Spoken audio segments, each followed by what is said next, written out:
ఫీవర్తో ఉన్నా సరే ఈరోజు స్కిప్ చేయలేదు. హలో మామ, welcome back to our new blog. Day 6/100. నిజం చెప్పాలి అంటే ఈరోజు బాడీ అస్సలు సపోర్ట్ చేయలేదు.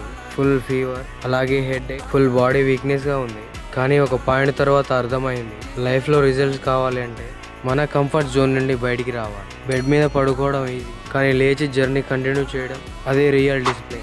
సమ్ టైమ్స్ బాడీ టైర్డ్ అవ్వచ్చు, కానీ మన గోల్ టైర్డ్ అవ్వకూడదు. ఎంత ఫీవర్ ఉన్నా సరే, ఎన్ని ప్రాబ్లమ్స్ ఉన్నా సరే, లైఫ్లో కొంచెం చిల్ అవ్వాలంటే ఇలా ఫ్రెండ్స్తో ఎంజాయ్ చేయాలి. చిల్ అవ్వడం కోసం స్టార్ట్ అయ్యాం.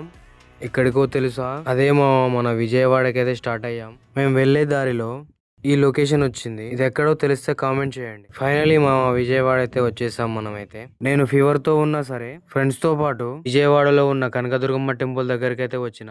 బికాస్ కొన్ని ప్లేసెస్ కి వెళ్ళినప్పుడు మైండ్ కి ఒక డిఫరెంట్ పీస్ అయితే ఉంటుంది. ఫైనలీ మా దర్శనం అయితే కంప్లీట్ అయింది. కాకపోతే టెంపుల్ లోపలికైతే ఫోన్లు అయితే ఎలో లేవు. సో అలా నేను వీడియోస్ అయితే ఏం తీయలేదు. మా ఫీవర్ అయితే టెంపరీ, పెయిన్ కూడా టెంపరీ, కానీ మన కన్సిస్టెన్సీ మన ఫ్యూచర్ ని బిల్డ్ చేస్తుంది. ఐ హోప్ ఈ వీడియో మీకు నచ్చుతుంది అనుకుంటున్నా. ఈ వీడియో నచ్చితే జై దుర్గమ్మ తల్లి అని కామెంట్ చేయండి.